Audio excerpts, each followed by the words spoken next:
ಜನಸಾಮಾನ್ಯನ ಮನೆ ಬಾಗಿಲಿಗೆ ಸರ್ಕಾರದ ಯೋಜನೆಗಳು ತಲುಪಲಿ ಅಂತೇಳಿ ಗ್ರಾಮ ಪಂಚಾಯತ್ಗೆ ಸರ್ಕಾರ ಕೋಟಿ ಕೋಟಿ ಅನುದಾನವನ್ನು ಕೊಡುತ್ತೆ.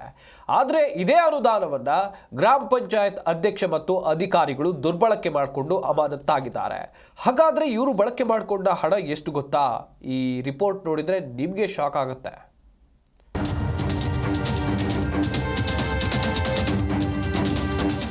ಹೌದು, ಬೆಂಗಳೂರು ಹೊರವಲಯ ಆನೇಕಲ್ ತಾಲೂಕಿನ ಸೊರಗಜಕ್ಕನಹಳ್ಳಿ ಗ್ರಾಮ ಪಂಚಾಯತ್ನಲ್ಲಿ ಬರೋಬ್ಬರಿ 1,29,00,000 ರೂಪಾಯಿ ಹಣ ದುರ್ಬಳಕೆಯಾಗಿದೆ.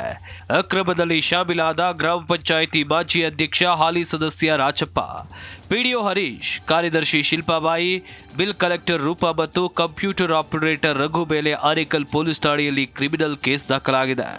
ಇಷ್ಟು ಮಾತ್ರ ಅಲ್ಲದೆ 4 ಅಧಿಕಾರಿಗಳು ಸೇವೆಯಿಂದ ಅಮಾನತು ಮಾಡಲಾಗಿದೆ. ಇನ್ನು ಕರ್ನಾಟಕ ಸಾರ್ವಜನಿಕ ಸಂಗ್ರಹಣೆಯಲ್ಲಿ ಪಾರದರ್ಶಕ ಕಾಯ್ದೆ ಸ್ಪಷ್ಟ ಉಲ್ಲಂಘನೆಯಾಗಿದ್ದು, ಯಾವುದೇ ಟೆಂಡರ್ ಪ್ರಕ್ರಿಯೆ ನಡೆಸದೆ ಬಿಲ್ಲು ಮತ್ತು ಚೆಕ್ಗಳಲ್ಲಿ ಪಿಡಿಒ ಸಹಿ ಇಲ್ಲದಿದ್ದರೂ ಚೆಕ್ ಡಿಸ್ಕೌಂಟ್ ಮೂಲಕ ಮಂಜುನಾಥ ಎಲೆಕ್ಟ್ರಿಕ್ಸ್ನವರಿಗೆ 54,87,001 ರೂಪಾಯಿ, ಮಯೂರ ಹಾರ್ಡ್ವೇರ್ಸ್ನವರಿಗೆ 54,49,408 ರೂಪಾಯಿ, ಅನ್ನಪೂರ್ಣೇಶ್ವರಿ ವಾಟರ್ ಸಪ್ಲೈ ಅವರಿಗೆ 7,49,400 ರೂಪಾಯಿ ಪಾವತಿ ಮಾಡಿದ್ದಾರೆ. ಇನ್ನು ಈ ಬಗ್ಗೆ ತಾಲೂಕು ಪಂಚಾಯಿತಿ ಕಾರ್ಯನಿರ್ವಾಹಕ ಅಧಿಕಾರಿ ಮಂಜುನಾಥ್ ಏನು ಹೇಳಿದ್ರು ನೀವೇ ಕೇಳಿ. ಸ್ಟೇಷನ್ನಲ್ಲಿ ಪ್ರಕರಣವನ್ನು ದಾಖಲಿಸಿ ಕ್ರಿಮಿನಲ್ ಮೊಕದ್ದಮೆ ದಾಖಲೆಯನ್ನು ಮಾಡಿದ್ವಿ. ಅದರ ಬಗ್ಗೆ ಸಂಬಂಧಿಸಿದಂತೆ ಪೊಲೀಸ್ ಇಲಾಖೆಯವರು ಕೂಡ ಸಂಪೂರ್ಣವಾಗಿ ತನಿಖೆಯನ್ನು ಮಾಡ್ತಿದ್ದಾರೆ. ಹಾಗೂ ಪಂಚಾಯತ್ ಅಧಿಕಾರಿ ಮತ್ತು PDO ಅವರನ್ನು ಅಮಾನತು ಮಾಡಿದ್ದಾರೆ. ಮತ್ತು ಇವಾಗ ಅಲ್ಲಿ ಕಂಪ್ಯೂಟರ್ ಆಪರೇಟರು ಪ್ಲಸ್ ಆಮೇಲೆ ಕರವಸೂಲಾಗಾರ ಮೇಲೆ ಕೂಡ ಕ್ರಮ ಕೈಗೊಳ್ಳಬೇಕು ಅನ್ನೋ ಸೂಚನೆ ಹಿನ್ನೆಲೆಯಲ್ಲಿ ಆ ಒಂದು ಮಾರ್ಗದರ್ಶನವನ್ನು ಕೂಡ ನೀಡಿ ಆಗಿರುವಂತಹ ಇದನ್ನು ಸಂಪೂರ್ಣವಾಗಿ ತನಿಖೆ ಆಗಬೇಕು. ಮತ್ತು ಈ ರೀತಿಯ ಪ್ರಕರಣಗಳು ಬೇರೆ ಯಾವುದೇ ಒಂದು ಪಂಚಾಯತಿಯಲ್ಲಿ ಕಂಡುಬಂದರೂ ಸಹ ಯಾವುದೇ ರೀತಿಯ ಒಂದು ಮುಲಾಜಿಲ್ಲದೆ ಕಾನೂನು ಕ್ರಮ ಕೈಗೊಳ್ತೀವಿ ಅಂತ ಬಿಟ್ಟು ಮಾನ್ಯ ಅಧಿಕಾರಿಗಳು ಸೂಚನೆ ನೀಡುತ್ತಾರೆ. ಈ ಹಣ ಬಳಸ್ಕೊಂಡಿದ್ದಾರೆ ಮತ್ತೆ ಈಗ ಇದನ್ನು ಯಾವ ರೀತಿ ಇದು ಮಾಡ್ತಾರೆ? ಸಂಪೂರ್ಣವಾಗಿ ಅವರಿಂದ ವಸೂಲಿ ಮಾಡಿ.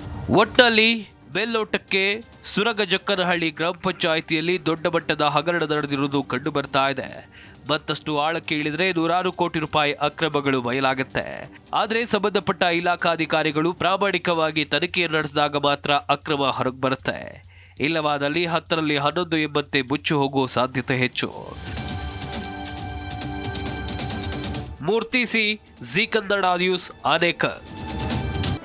ಜಿ ಕನ್ನಡ ನ್ಯೂಸ್ ಈಗ ನಿಮ್ಮ ಮನೆಯಲ್ಲೇ ನೋಡಿ. ಎಲ್ಲ ಕೇಬಲ್ಗಳಲ್ಲಿ ಈಗ ಲಭ್ಯ.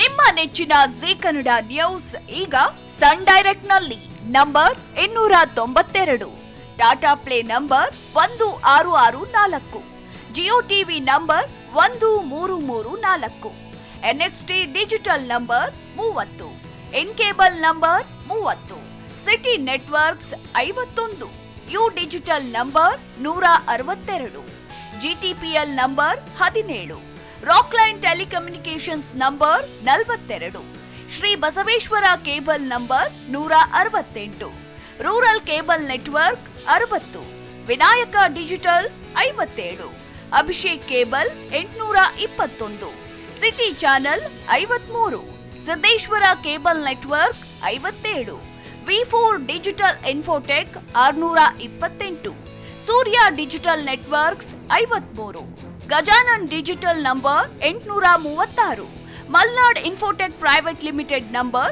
56, Metrocast number 830, victory digital number 167ರಲ್ಲಿ ನೋಡಿ ಆನಂದಿಸಿ.